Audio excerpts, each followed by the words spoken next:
Kumpleto na rin ang 11 senatorial candidates ng Makabayan Bloc para sa 2025 elections.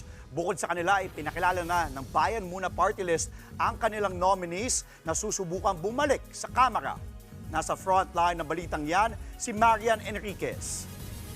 Hindi naman magpapahuli ang grupong Bayan Muna sa parating na 2025 midterm elections.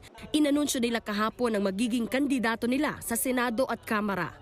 Sa Kamara, nakahanda ng nominees nila sakaling palaring magkapwesto bilang party list group. First nominee ang dating Bayan Muna representative na si Nery Colmenares. Sinundan siya ni na Carlo Zarate, Ferdy Gaite, Eufemia Colyamat at Cristina Conti. Tatlong kandidato rin ang pinangalanan ng partido na tatakbo sa Senado. Kabilang si bagong alyansang Makabayan chairman na si Teddy Casino, dating Gabriela Party List Representative Liza Masa at Moro leader na si Amira Lidasan.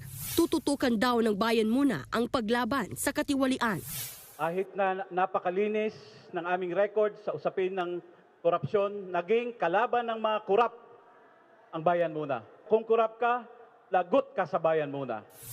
Suma total, nasa 11 senatorial candidates ang isasabak ng Bayan Muna at iba pang progresibong grupo na bumubuo sa Makabayan Coalition sa susunod na eleksyon.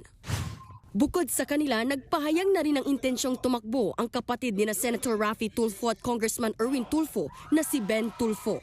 Tatakbo siya bilang independent candidate.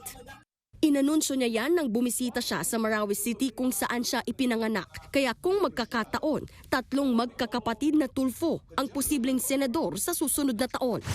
Kahit may cancer, tatakbo raw na senador si Doc Willie Ong. Nagpahayag na rin noon si Doc Willie na gusto niyang kumandidato muli matapos tumakbo bilang vice-presidente noong 2022 elections. Sa Liberal Party, susubukang bumalik sa Senado ni Kiko Pangilinan. Habang sa partido ni dating Pangulong Duterte na PDP, tatlo naman ang inanunsyong kandidato, kabilang ang re-electionists na sina Senator Bongo at Ronald Bato de la Rosa at ang action star na si Philip Salvador. Nagbabalita mula sa Frontline, Marian Enriquez, News 5. Mga kapatid, ako po si Ruth Cabal. Maging maalam at may pakialam sa mga may init at rumaratsyadang balita sa Frontline Express. Para maging updated sa balitaan, mag-subscribe lang sa social media pages ng News 5.